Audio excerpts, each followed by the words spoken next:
Okay. By the way, Good. Yes, dear. my brother Chris, who's in town as we record this. Speak. He's actually upstairs. Really? Chris, yeah. no relation. Yeah. My brother Chris, no relation, says you're a pillock.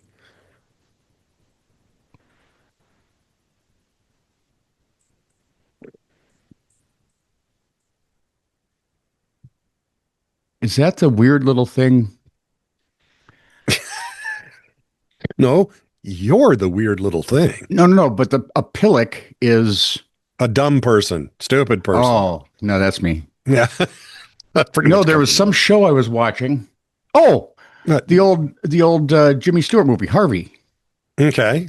He's a something that started with Harvey is something. He's a 6-foot rabbit. Invisible, seen only by him. You know, so invisible rabbits, how can they be, how can they have a height dimension if they're invisible? I mean, is it me? He can see them. And it's not like he's, just, he's like 5'10". No, he's 6'2", man. He's a rabbit. You'd notice him. This is a big freaking bunny.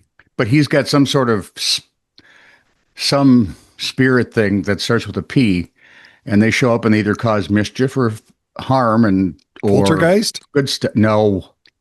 Oh. I'd never heard it before. I think it's Irish. Police? So you wouldn't know it. Portmanteau? What? I don't even know. Port-au-Prince? I don't know. Poplar? Yeah. Now I'm naming places. We're in Mailbag. He's a potamus.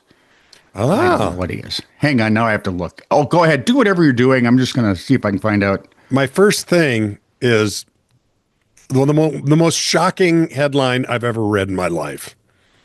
Are you listening to me? Are you listening to me? Are you listening to me? I'm sorry. Are you talking? Yes, I was talking about the most. I have never. Okay, here it goes. Let me get it all out. It's one question and he's a pooka. That's it. Calamari. Celtic. Hang on. Okay, fine. We got to finish these things. You know how I am. Yes, I do, sadly. He's a pooka. He is a mischievous spirit from Celtic folklore. Maybe he goes out and he searches for people. He could be a pooka huntus. Well, if he's male, he'd be a pooka hunter. There we go. I like that. Anyway, here's a farmer. He'd be a pooka harvester. What? Ah, if he were one piece of macaroni, he'd be a pooka shell. Oh, nice. Well done. I was looking for that. I was looking for that. I needed an out. Yeah. Now we're there. Okay, so here is the pooka. Most shocking How the hell do you not remember pooka? I've seen in my life. I'm sorry, the what, who? The most shocking headline I've ever seen in my life. I mean, this thing caught my attention like an overdraft notice. Oh, see, those don't even catch my attention anymore, so. Calamari or pig rectum? The secret market of artificial calamari. I've had calamari. So have I. Twice. I love calamari. What do you know where I've had it? Where? Places where they can find real calamari. Because I don't want to go to like a Kansas Roadhouse.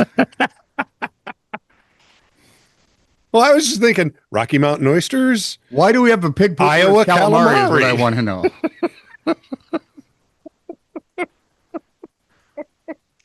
How's the calamari? Tastes like bacon and something else. Isn't that hilarious?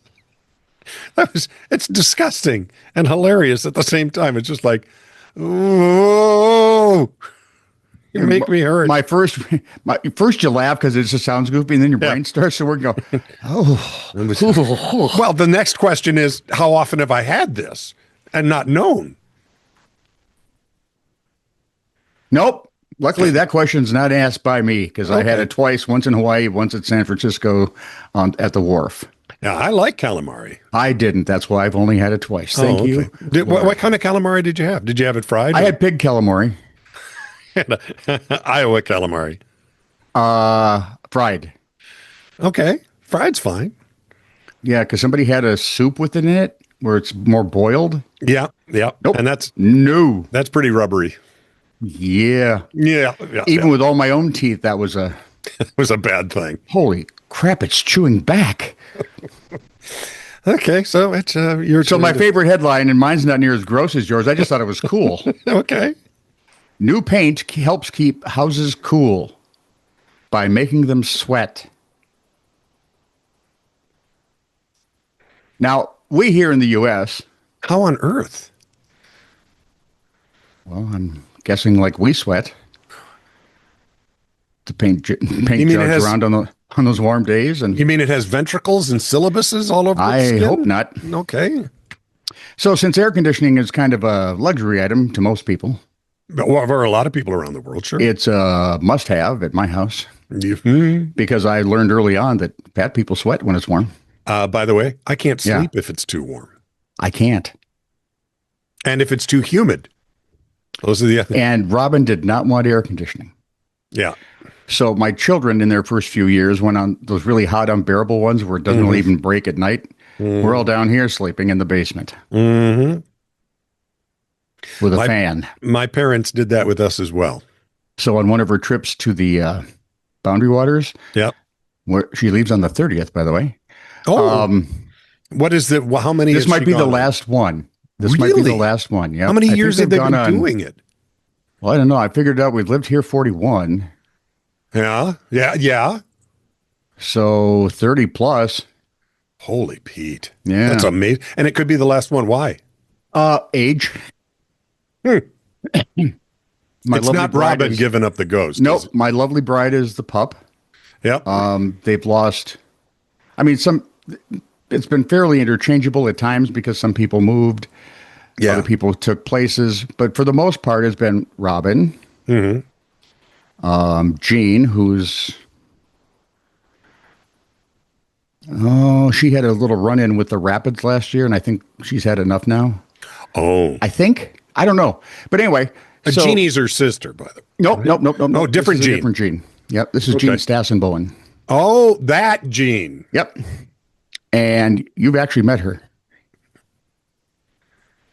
You have. Yeah, you know the answer to this. I don't even ask the question, do I? Really? Do you remember? Now, if you ask me where, I would go, I have no idea. Linda, who was deathly afraid of water, so she decided she would go with her friends To the Boundary Waters. canoe trip. But Linda's getting up. You would never guess her age if you saw her. But again, Okay. Elizabeth has left. Okay. Who am I missing? Oh, the Mrs. Beck. I can't think of her. Lori. Okay. And I think just between all of them, there were enough folks that were, It's starting to hurt. it's not fun like it used to be. So this could be I'm thinking this will be the last one. Oh, wow. Which means my daughter-in-law, and my granddaughters better be careful because they might get enlisted from now. Because there were a few years there, Robin did 2. I remember those. Yeah. Remember those were a hoot. And Bella, if you should be happening, but for some reason to see this episode, just know You're in already. the phone call may be coming. You didn't because even know it. They went on the first one. So Yeah. Yeah. Okay. So anyway, houses sweat. A Yes. new paint that keeps the house cool through an innovative, strange, and slightly gross method. Wait. Let me think. Yep. Pig anuses. That was my first guess. Yeah. And mine Yeah. too. The white paint apparently reflects sunlight, but its most groundbreaking feature is It sweat. traps moisture on its surface. Oh. That small amount of water siphons heat from the house as it evaporates, much like we do when we sweat. SWAT. Sweat. Pull the whole thing's off. So it keeps your home temperature more tolerable, and it slashes your bills. What's not to love? I'm sure there's something. Oh, yeah. It does tend to yellow within a few years. Oh. They don't stay white too long. Okay. But oddly, the more yellow they get, the better they help at cooling your house. And the second has to do with humidity. Hummus? Well, when you look at the dew point, Yes. Your That. dew point is high, it has to do with that stuff. Yeah. If the air is very humid, the ambient water vapor traps heat on the wall's surface. Okay. So it doesn't escape with the reflected sunlight then, and so the house can actually get warmer. That's bad. Yep. However, if you're like in Arizona on the desert or near the desert, It's probably good. be a good thing. Because we've all heard this, Yep. a dry heat. Which is such crap. Because my oven is pretty dry. And the turkey gets done every time. Things cook in there, I'm just saying. This from the Springdale Missionary Baptist Church front yard sign. Oh, I love those. Is it real or did somebody have fun? I hope. Hanging of the Green Family, 10:30 a.m. Sunday. See, this is why the American education system is failing. We don't teach English anymore. Watch any newscast. Most newsmen cannot actually complete a sentence. They talk to you in sentence fragments. Yes. And when we do it, by the way, Yep. it's because we're old and infirm. Because when you read some of the old guys, Oh, yeah. like Luther stuff, he'll have a sentence that's a paragraph long. But you can read it just really easily because he's got the apostrophes and things in the right place. Mm-hmm. Now we just fragment everything up. Anyway. Yeah. Did you have anything else to share? Well, there were space jokes because it's June. But Space jokes? yeah, I don't know. Try one on me. What do you call a space dad's favorite dessert? Milky Way and cookies. Uh-huh. Next. What's the galaxy's favorite snack? Milky Way and cookies. Cosmic popcorn. It's out of this world. Why did the telescope get a new hat? Because the old hat was shot. To see the stars more clearly. Come on. The brim thing? Why'd the comet bring a suitcase? I don't know. It was going on an overnight adventure. What's a planet's favorite candy? Don't know. Snickers. It's full of nuts. I don't know. What do you call a star that loves to dance? Fred Astaire? A supernova. What do you call a star that loves itself? 5-year-olds make these up? I'm guessing. What do you call a star that loves itself? A super diva. Oh, I was going to... What? Why did the spaceship get lost? It took a wrong turn at Mars. Why'd the astronaut break up with his girlfriend? Come on, this one you know. I don't know. Sure you do. He needed space. Why'd the moon skip dinner? It was already full. Yeah, that happens once a month. It'll skip. Why'd the spaceship go to the gym? To work on its space muscles. Who wrote this crap? I've been looking and looking, and they're not telling me. Where's it published? It's on Audi. Oh, okay. Well, maybe they got together and wrote one. That's terrible. This is, well, with some of the stuff they wrote, maybe. Yeah. What did the asteroid say to the spaceship? Hello? You're out of this world. Are we done now? Peng Yujiang, a Chinese paraglider, survived an incident when a powerful updraft known as cloud suck lifted him. That is a thing? That apparently is a thing. So when I tell you that all the trees in Minnesota lean to the east because Wisconsin sucks, I could be kind of right? Well, the reason trees By the way, if you point live in Wisconsin, it's a lovely state. Go Badgers. But it seems that the actual reasons trees point straight up is because clouds suck. It lifted him from 9,842 feet to, now he's in a paraglider, right? 28,209 feet. That's too high for a paraglider. Above It's cold and oxygenless. some mountains in Gansu province, exposing him to two things: low oxygen levels and temperatures 40 degrees below zero, leaving his face and body covered in ice. Peng landed safely. When he regained consciousness, and navigating the hard conditions, got it to the ground. But local officials banned him from paragliding for 6 months for violating airspace rules. Sorry. He violated airspace rules. He goes, I didn't. Clouds did. Arrest them. How do we know it's cloud suck and not earth blow? His earth blow is volcanoes. Oh, that's not fun. No. Because if you're over in a volcano and it blows, Ooh, that sucks. You're not worrying about height. His flying companion, Extra crispy. Jimin, was also banned for 6 months for publishing the video of the incident. Okay, does he actually go just straight up? Probably not straight up. But, I mean, you go up pretty rapidly to get there. Yeah, this is like a riptide in the ocean. Huh. No, that would... I get it. If we flip the Earth upside down... Yes. And you're in a riptide, you'd be going up. So if you find a riptide in Australia... Yeah, that's what we should be taking from this story. That is the thing. I have one more if you want it. Do it, because I got something from Jessica. Oh, goody. Every town has one at least one legendary, in a town you only have one. In a city you have several, but generally you elect them to something so you know right where they are. Yeah, exactly. But you have an eccentric. Okay. Now, if you're looking around going, my town doesn't have an eccentric, you're the one. My block has an eccentric. Let me tell you about an eccentric. Okay. New from McDonald's. Ooh. Jonathan Mason lives in Murray, Kentucky. Okay.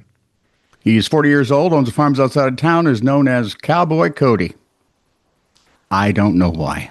Lives up to the nickname. Oh, here we go.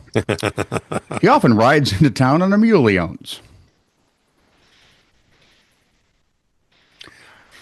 He's even led the cops on more than one drunken chase on his mule. If there's anyone listening or somewhere near Murray, if there's video of this, we'd love to see it. Oh, please. Just post it anywhere on the internet. We'll find it. Send it near to us. But we're not here for the mule today. We're not here for the mule today. Today we're talking Cowboy Cody and a raccoon. Good Lord, man. A raccoon that Cowboy Cody trapped down his farm and then sicked on the employees of a bar when they wouldn't let him in anymore. Now, the reason I find this funny is because I was flipping through channels before I was coming down here. And one of the Newsmax, one of the news stations, right? Yeah. So before you go, we have a story that's a little bit different. Someone has weaponized a raccoon. He named him Kemosabe. So I had to look. Get it? The raccoon with the... Got it. He nicknamed it like the Lone Ranger? Yep. Kemosabe. Got it. Thanks. That's why that's good. It's always funnier when you explain it. Cultural reference than not a lot. The raccoon... Did you ever notice most of our cultural references to most people, they look at you like... Huh? Yeah. I do it in karate all the time. The kids look at me like, what? They get that glassy-eyed look like, I get the feeling I should know this, but... A raccoon... The raccoon... Hang on. Okay. This is my favorite part of the sentence. Okay. The raccoon flinging incident took place June 6th. We're remembering D-Day and he's flinging raccoons. Well, that's an assault of sorts. According to the Murray Police Department, on that day, Cowboy Cody had trapped the mischievous raccoon on his farm after a hard day of doing whatever it is he does. Cody figured he should have a drink, popped into town. I'm not sure how much you pop into town when you're riding a mule. On his excursion, he didn't ride the mule. Yeah, amble, he took a car. Ooh. And guess who was in the passenger seat? Yes, Rory Raccoon. Ah, Kemosabe. We're not going to question this guy. This is the kind of thing you do when you're a Cowboy Cody and live in Kentucky. Cody reportedly had started drinking before arriving downtown because you don't really want to... You don't want to drive to town without at least a bit of a buzz. Pre-gaming it, as it were. That asparagus is such a stickler. Whether he did it while driving or at some bar, we don't know. But what we do know 9 p.m., Cody arrived at the Big Apple Bar and Grill. The Big Apple Bar and Grill in Murray, Kentucky. The Big Apple, which makes most of us think of, I don't know, New York, had previously banned Cody over something dubbed a drunken mule incident. I don't like the way you're walking. Don't know what that is, but I have a guess. Again, I would pay for video. Cody arrived and the bar staff instantly went on high alert. Mary Hafner, who has worked at the bar for 5 years, stepped forward to deal with yon intruder. Hang on, folks. I've got it. Told New York Post, Cody's always liked her, so she hoped she could get him to leave without an incident. So I went out to see him, asked him nicely to leave, and he said, "Oh, I see how it is. They sent a pretty face out here to distract me." Like, duh. Yeah, well, she volunteered. Let's get this right. Yeah, it seemed to work as Cowboy Cody stepped out without grumbling. The staff let out a collective and then promptly sucked all that air back in when Cody returned with the raccoon. He strolled in with the raccoon, walking by his side. The creature was obviously not thrilled being there. You can tell when raccoons aren't happy. Raccoons, by the way, are hardly ever happy when you see them. Ah. Yeah. Do you ever notice that? They're spoiling for a fight. Nearly every time. According to Cowboy Cody, it was more scared than anything. It is pretty upsetting for him. The lady asked the other employees to step back and let her deal with the raccoon. I know my raccoons. Yeah. Yeah. How many stitches? All hell broke loose as the raccoon immediately retaliated.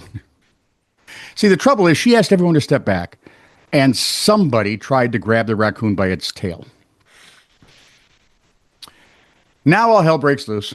Raccoon immediately retaliated by biting the restaurant employee before scurrying off under the chairs and tables. Where you're not going to get him out. Now, most of the time you think he's just down there scared, waiting for you all to leave. No, he's down there planning. You know that. Security footage from the restaurant reportedly shows the staff crawling on the floor, dodging furniture on their way. Eventually, however, it was our lovely young lady who tamed the raccoon. She, obviously with brain cells functioning, used bait to lure yon raccoon onto yon chair, and then threw yon towel over it, wrapped it up, finally carried the bundle outside. Hafner said, and I quote, "I am no city slicker, I'm a Kentucky girl. I had no problem catching him." The bitten worker had to get rabies shots. Yes. But otherwise, the staff escaped from the incident unharmed. Good. Hafner said, "I'm a bartender, so I've seen some crazy stuff in my time. But honestly, nothing like this." Cowboy Cody, well, after the raccoon started his act, he took that moment to just slip away into the night. Sort of, because the bar staff reported him. Tattletales. They can be like that. Cops went looking, found him soon enough. Cody was driving his car, conducted a traffic stop. Cody refused to open his doors or even roll down his windows. Because he has an ethic. Work. Yeah. What? He's ethnic? What? No. He's got an ethic. Does he? One would guess. Might have been Dane Bramage. The cops couldn't have that. According to the official statement, they removed him from his vehicle. You know those little baton things they have? All they have to do is set that by the window and open it. Yep. And window gone. Yep. Cowboy Cody's now been charged with assault, criminal trespassing, resisting arrest. He also didn't have legally required car insurance. Yep. One of those has to be a foul tip or he'd be out. As of June 11th, he was still at the Callaway County Jail.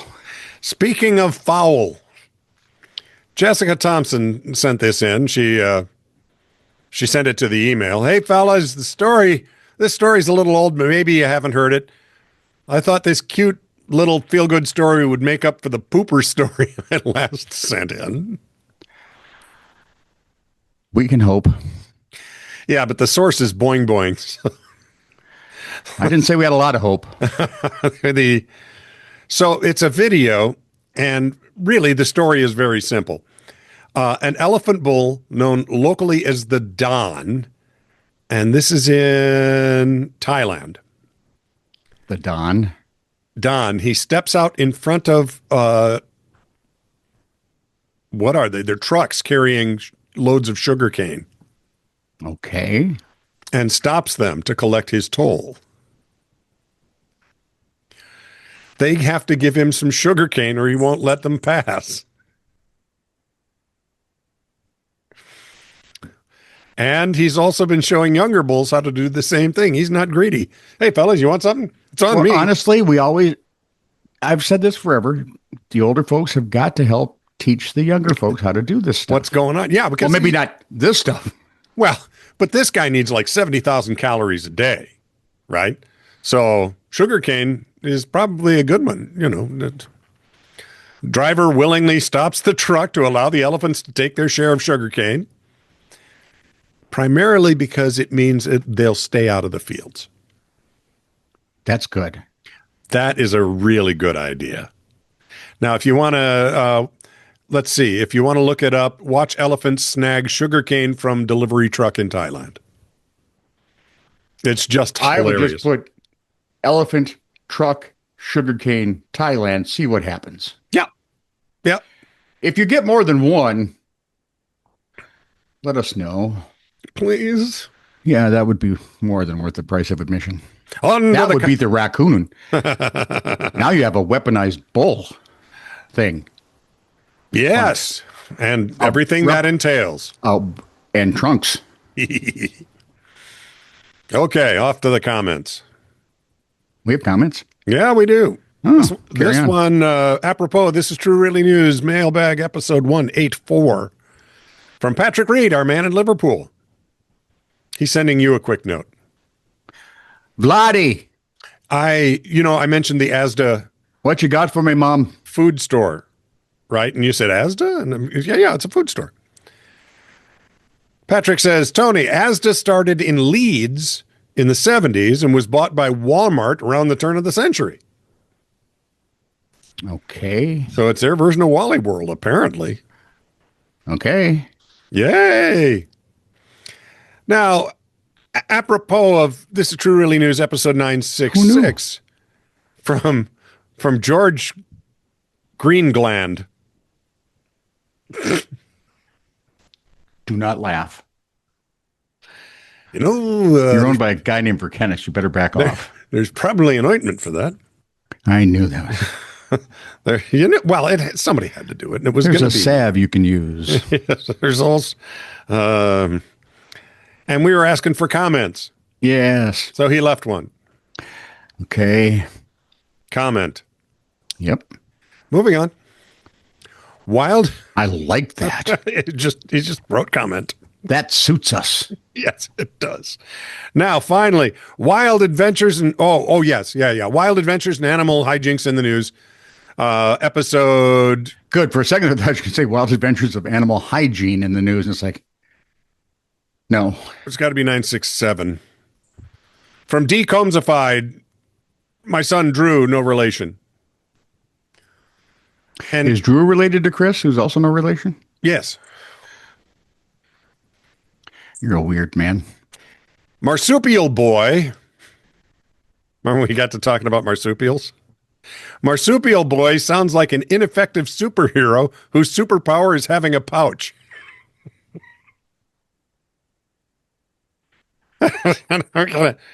I'm marsupial boy. See my pouch?